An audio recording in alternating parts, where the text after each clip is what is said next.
Well, here's a good question, I hope. How can the Senate Republicans save America and kill the bill? And there is nobody better to ask that question and to answer it than Senate Republican leader Mitch McConnell. Senator McConnell, thank you, sir. We know you're busy, and we appreciate your time. Welcome back to the show. And I need marching orders, all right? How can we work with you? What should folks do to save America and kill the bill? Well, look, let's take a quick look back to the 2017 tax bill. As we all predicted, lowering corporate rates, for example, creates a gusher of corporate tax revenue. We cut rates, revenue went up. In February of 2020, right before the pandemic hit, we had the best economy in 50 years. I rest my case. The 2017 tax bill worked for America. Now, obviously, they want to undo all of that. They've already created a lot of harm this year with the previous $2 trillion package they passed earlier this year without a single Republican vote. It created raging inflation, which Larry Summers, the last honest Democrat in town, admitted was going to happen, predicted was going to happen, is still in an argument with the Treasury Secretary over it. Raging inflation, and people don't want to go back to work because of what they've done already. So the best way to sum up the impact of this package, if the Democrats pass it, and of course it'll be all by themselves, is they double down on all of the mistakes they've already made this year. The only way to stop it, since it can be done one party only, Larry, is Joe Manchin, Kyrsten Sinema, the two most important Democrats in the Senate, have the ability to kill the whole package, to dramatically reduce the size of it. I'm praying for them every night. No Republicans will join up this effort to further exacerbate the mistakes that have been made earlier this year by this new Democratic government. Well, Senator McConnell, look, I agree. I have supported Manchin's attempts to get spending down and put some workfare in. And Senator Sinema, I don't know Ms. Sinema, but she seems to, have anti-tax hike views. But now, we get this this new framework that was unveiled this morning. I see a lot of, look, corporate taxes, the top rate may not go up, but they're putting in minimum taxes at home and abroad. Senator Ron Wyden, I think, still thinks this billionaires' wealth confiscation, unrealized capital gains tax is alive and well. And the income tax, the personal income tax, Senator, is slated to go up depending on how much you earn. It'll probably wind up around 50%. So it's like this stuff is sneaking back in. And that's the vexing part, and that's why I want to ask you how we can stop it. Well, they can do it if they can all get together. The only thing we can do, we're not in the majority. We have a 50-50 Senate, a two-seat majority for the Democrats in the House, a Democratic president. None of us are going to support this. This is not as a result of any kind of bipartisan negotiation.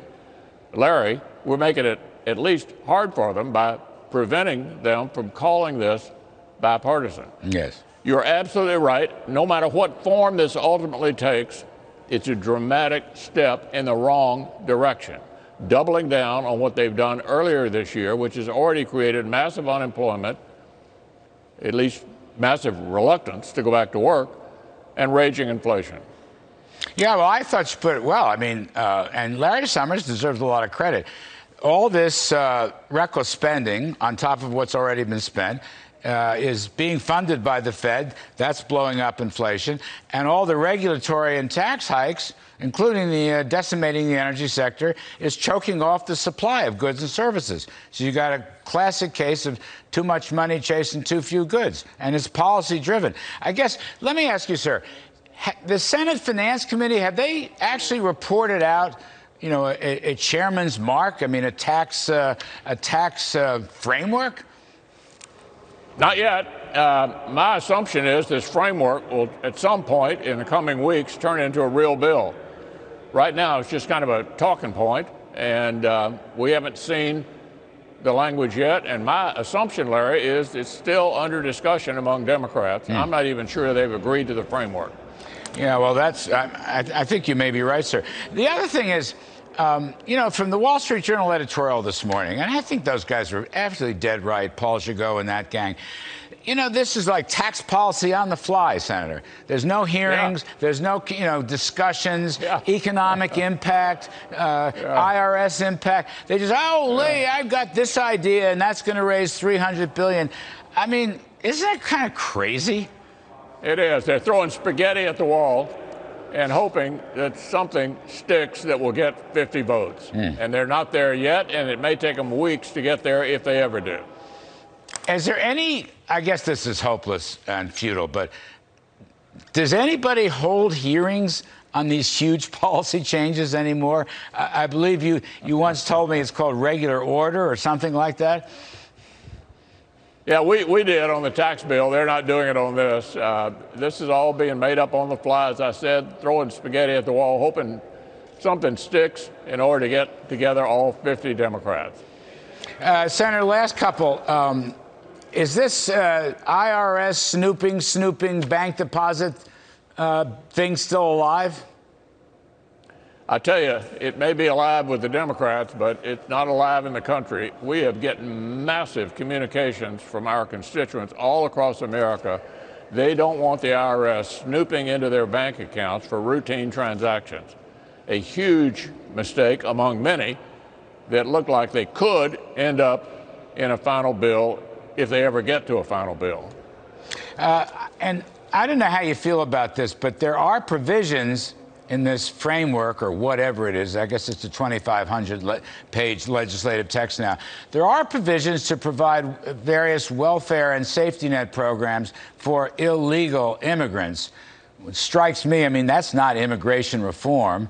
And in fact, I thought the parliamentarian threw out all the immigration stuff. But what's your feeling about that? Are we saying, come on in, we're going to help you out and give you a safety net?